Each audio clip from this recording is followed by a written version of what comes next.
Hello students, good morning. Class 9 के सभी students का स्वागत है हमारे ऑनलाइन क्लास में। आज की क्लास में हम मैथ्स के चैप्टर 5 एक चर का रैखिक समीकरण नया चैप्टर प्रारंभ करने जा रहे हैं। पिछले चैप्टर में हमने चैप्टर 4 बहुपद को समझा था, जिसमें 4.3 तक के हमने आपको समझा दिया है। वहाँ तक आपको कॉपी पूरा कंप्लीट करके रखना है, ठीक। तो आज की क्लास में हम नया चैप्टर 5 एक चर का रैखिक समीकरण समझेंगे। क्या होता है एक चर का रैखिक समीकरण? इसमें कोई भी चर लेंगे, उसका प्रयोग करके हम एक समीकरण तैयार करेंगे, वही एक चर वाला रैखिक समीकरण कहलाएगा, जिसमें चर की संख्या क्या होगा? एक होगा। और चर और अचर क्या होता है ये मैंने आप लोगों को पहले भी बता दिया है। चर राशि वह राशि है जिसका मान हमेशा चलायमान होता है, अर्थात हमेशा बदलता रहता है। मान लीजिए x, y, z ये सभी क्या हैं? चर राशि हैं, ठीक। इसको हम x, y, z से डिनोट करते हैं। और अचर राशि वे राशि हैं जिनका मान कभी भी बदलता नहीं है। जैसे कि हम नियतांक लेते हैं या कांस्टेंट लेते हैं तो एक फिक्स मान होता है उसका, कभी भी मान उसका बदलता नहीं है। क्लियर? ठीक। तो देखते हैं क्या होता है, एक चर का रैखिक समीकरण कैसे बनाया जाता है, इसको हम समझेंगे। सबसे पहले स्टार्टिंग से हम ध्यान देखेंगे कि किसी भी संख्या व्यंजक को कई तरीकों से व्यक्त कर सकते हैं, ठीक है। किसी भी संख्या व्यंजक को, व्यंजक मतलब समीकरण, ठीक है, कई तरीकों से व्यक्त कर सकते हैं, कई तरीकों से व्यक्त कर सकते हैं, ठीक है। मान लीजिए कोई संख्या 8x या 8, ठीक है, जैसे बुक में आपको दिखाया है उसी प्रकार मैं आपको बता रहा हूं। कोई संख्या 8 है, 8 को हम किस प्रकार से लिख सकते हैं? तो देखिए 2 + 6 है ना, 2 × 6 8 होता है। उसी प्रकार से 9 में से 1 घटाओ तो भी 8 प्राप्त होता है। फिर 16/2 कर दो तो भी 8 प्राप्त होता है। उसी तरह यदि आप 2 को 4 से गुणा करें तो भी 8 प्राप्त होगा, तथा 5 को 3 से जोड़ दीजिए 8 प्राप्त होगा, ठीक। 7 × 2 - 6 कर दीजिए, 7 दूनी 14 में से 6 गया तो भी 8 ही होता है। उसी प्रकार एक और तरीका, जैसे 30/3 ऋण 2 कर दीजिए तो भी आपको वैल्यू 8 ही मिलेगा। कैसे? 30 दाम 30 और 10 में से 2 घटा दीजिए तो 8, ठीक। तो ये 8 प्राप्त करने के बहुत सारे तरीके हैं, बहुत सारी संक्रियाओं का प्रयोग करके आप 8 को प्राप्त कर सकते हो। संक्रिया मतलब प्लस, माइनस, डिवाइड, इनटू, ठीक है। इनटू और माइनस दोनों को एक साथ लेकर या डिवाइड माइनस एक साथ लेकर आप 8 को प्राप्त कर सकते हैं। यानी किसी भी संख्याओं को इसी कई प्रकार से आप निकाल सकते हो, केवल 8 ही नहीं, ठीक है। उसी प्रकार से क्या 5x को आप अलग अलग ढंग से व्यक्त कर सकते हैं? आपके बुक में दिया है, ऐसा पूछ रहा है। तो 5x भी कोई संख्या, कोई व्यंजक है जिसको हम कई प्रकार से लिख सकते हैं, जैसे कि 2x + 3x। क्या लिख सकते हैं? 2x + 3x, ठीक। जब 2x और धन 3x होता है तो बराबर 5x होता है, ठीक। उसी प्रकार से 5x लाने के लिए आप 10x/2 कर दीजिए तो भी 5x आएगा, ठीक। उसी तरह जब 7x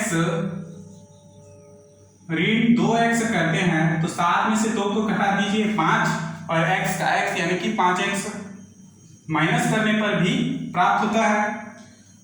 क्लियर? नेक्स्ट, लेकिन आप ये देखेंगे कि यहाँ पर 2x धन 3x बराबर 5x होता है, लेकिन 2x गुणा 3x बराबर 5x नहीं होता है। ये होगा 2 गुणित 6, 2 गुणित 3 यानी कि 6। क्लियर? और ये x और x जब गुणा में आते हैं तो वह x की घात 2 बन जाते हैं, इसलिए 2x गुणा 3x नहीं होगा क्योंकि इसका मान 6x स्क्वायर हो रहा है। ठीक, तो ये नहीं होगा। और कुछ मान सोचिए जिसका मान 5x आए। हाँ, तो 5x गुणा 1 कर देंगे तो 5x गुणित 1 बराबर 5x क्या आएगा। क्लियर? तो इस प्रकार से आप वैल्यू को रख सकते हैं और भी निकाल सकते हैं जो आपके बुक में इस प्रकार से दिया है। ठीक है, तो आप भी एक निकाल के देख सकते हैं कि किस वैल्यू को कैसे जोड़ें या घटाएं तो 5x माना है। ठीक, तो इस तरह ये एक व्यंजक है ना, एक अंकों वाला। आगे हम इसके बढ़ेंगे तो समीकरण बनाना सीखेंगे।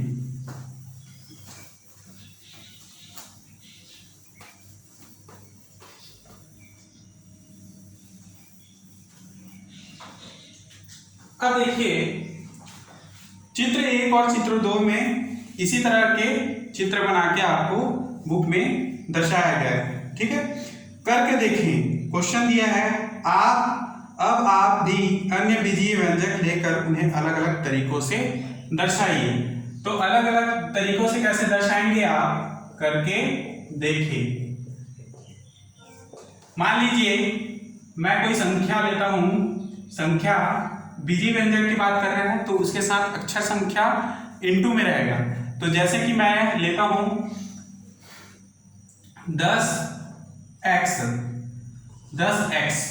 10x लाने के लिए किस प्रकार से मुझे प्लस माइनस करना होगा, तो देखेंगे 5x प्लस 5x पहला।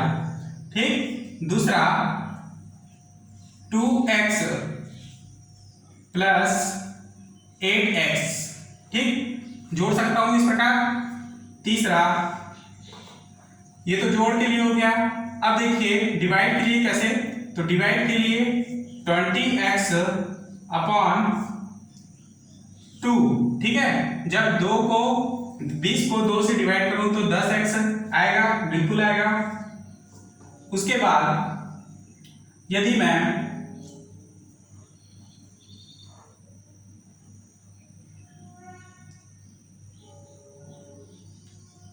हाँ 2x minus 2x into 2x into 20 minus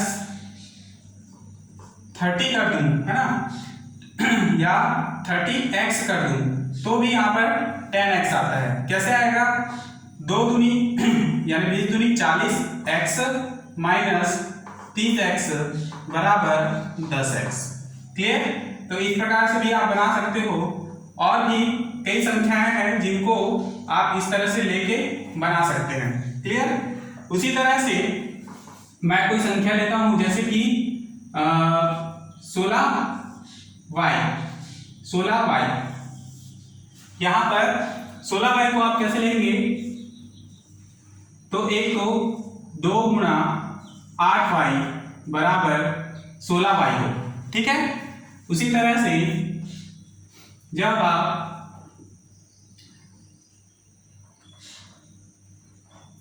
32/2y कर दें तो भी 16y मिलते हैं। उसी तरह 8y plus 8y plus 8y, तो इसका मान भी क्या होता है, 16y होता है। तो इस प्रकार से और भी मान लेकर आप बना सकते हैं। तो करके देखने में कम से कम 3 से 4 ऐसे ही संख्याओं को लेकर आप उनके किन किन तरीकों से आप इनको संख्याओं को प्राप्त कर सकते हो, उन तरीकों को आपको इसी तरह डायग्राम के बनाकर लिखना होगा। ठीक, नेक्स्ट एक चर का समीकरण कैसे बनाते हैं इसको हम देखेंगे।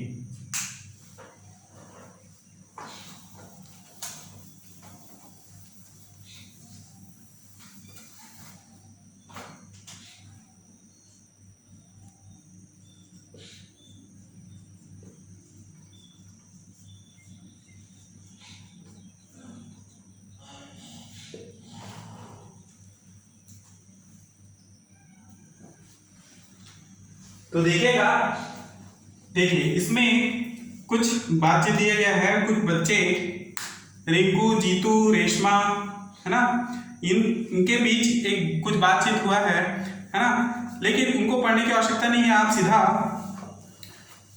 मेन जो मुख्य बातें हैं उनको आप समझिए। जैसे कि इसमें पहला पॉइंट दिया है 9 के 2 गुने में 3 जोड़ने पर 21 मिलता है। तो एक समीकरण बनेगा, ठीक है। कैसा समीकरण? एक चर का रैखिक समीकरण बनेगा। तो प्रश्न में पहले यहां पे दिया है कि 9 के 2 गुने में 3 जोड़ने पर 21 मिलता है। 21 मिलता है। तो इन शब्दों को आपको समीकरण में बदलना है। ऐसे प्रश्न अक्सर आते हैं एग्जाम में।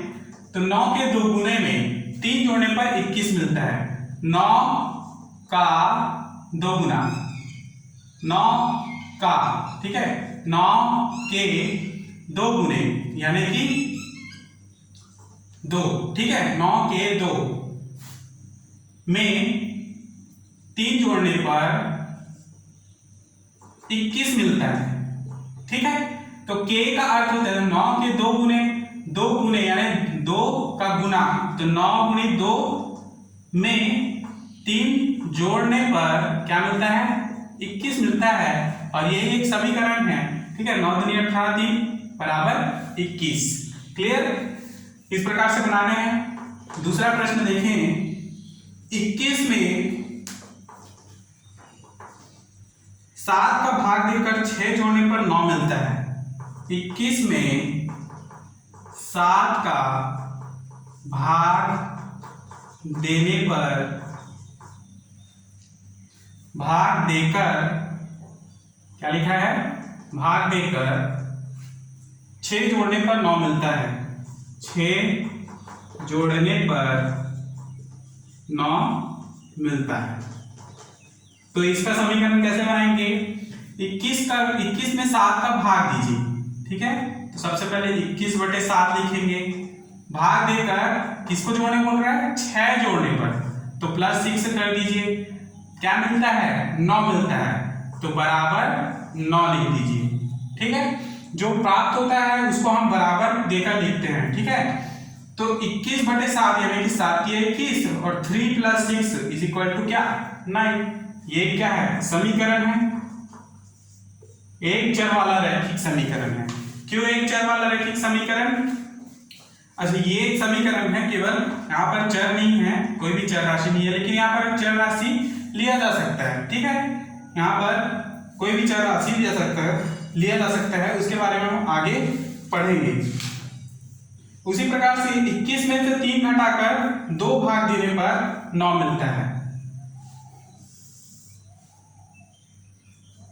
21 में से 3 घटाकर 2 का भाग देने पर 9 मिलता है। 2 का भाग देने पर 9 मिलता है। देखिए, अब 21 में से 3 को घटाइए तो 21 - 3 घटाकर 2 का भाग देने पर, देखिए 21 - 3/2 कर दीजिए, ठीक। क्या मिलता है? बराबर 9 मिलता है। क्लियर? तो देख लीजिए 21 - 3 यानी कि 18/2 बराबर 9 यानी कि 9 बराबर 9। क्लियर? तो इस तरह से आपको इन शब्दों को एक समीकरण में तैयार करना है और ऐसे ही आपको बनाना सीखना होगा, तभी आप इन क्वेश्चंस को हल कर पाएंगे। नेक्स्ट दिया है करके देखें, प्रत्येक के लिए 3-3 संबंध बनाइए।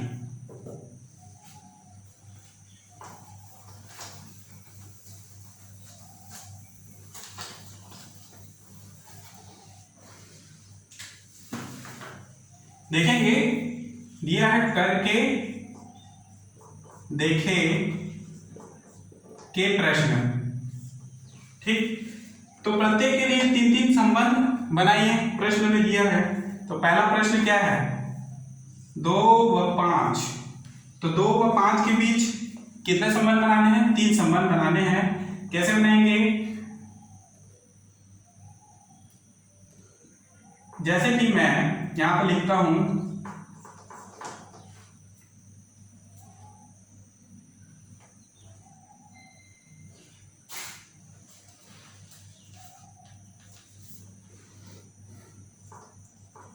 2 को 5 से गुणा करने पर 10 प्राप्त होता है, ठीक है।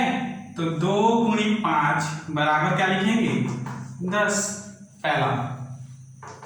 उसी प्रकार से दूसरा,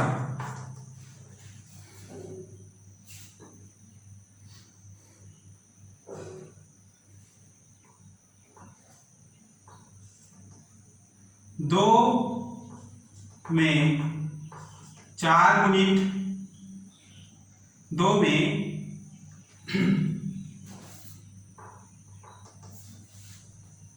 3 जोड़ने पर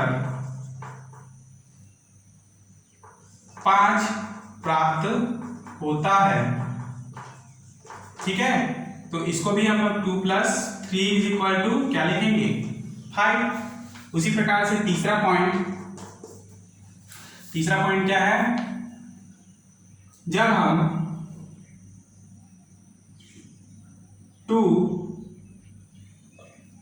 10 को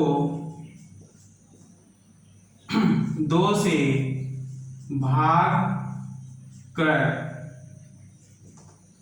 5 प्राप्त होता है। तो इस प्रकार भी आप लिख सकते हैं, जैसे 10/2 बराबर क्या, 5, 2 पंचे 10, तो 5 बराबर 5। तो इस तरह आप संबंध निकाल सकते हैं उनके 2 संख्याओं के 2 अंकों के बीच, ठीक। तो और भी 2 क्वेश्चन हैं, उनको आपको बनाने हैं। नीचे दिए कथनों को देखें, राजू की आयु 9 वर्ष एवं उनकी मां की आयु 35 वर्ष है।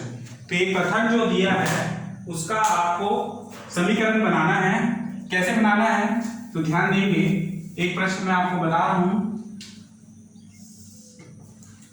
कथनों को देखिए, राजू की आयु 9 वर्ष है। राजू की आयु 9 वर्ष एवं उसकी मां की आयु एवं उसकी मां की आयु 35 वर्ष है, ठीक है। तो ये प्रश्न है, तो इसको आप समीकरण में कैसे लिखेंगे, मान लीजिए माना राजू की आयु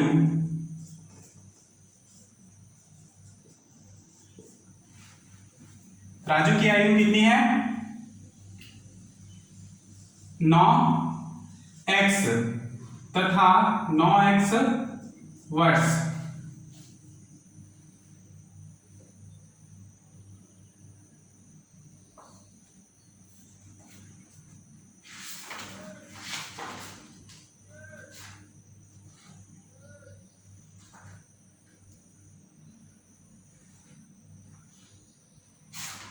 ठीक। तो देखेंगे, केवल लिखेंगे राजू की आयु कितनी है, 9 वर्ष और मां की आयु बराबर 35 वर्ष। तो कुल मिला के कितनी आयु होंगे? तो देखेंगे राजू की मां की आयु का योग 44 वर्ष है। तो राजू की मां की आयु का योग, राजू की मां और उसकी आयु का योग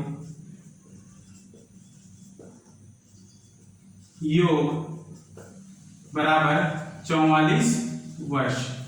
तो कैसे 44 वर्ष हो गया? जब आप राजू की आयु प्लस योग की बात कर रहा है, मां की आयु को जोड़ते हैं, बराबर क्या मिलता है? 44 वर्ष प्राप्त होता है। कैसे? तो इसका आयु 9 और इसका आयु, इसकी मां का आयु है 35 बराबर 44 वर्ष। क्लियर? तो इस प्रकार से आप इनको हल कर सकते हैं। नेक्स्ट क्लास में इसके आगे के प्रश्नों को हल करेंगे। तब तक के लिए आप लोग इन जो छोटे छोटे प्रश्न दिए हैं करके देखें, उनको आप हल करेंगे, कॉपी में नोट करेंगे। तब तक के लिए धन्यवाद।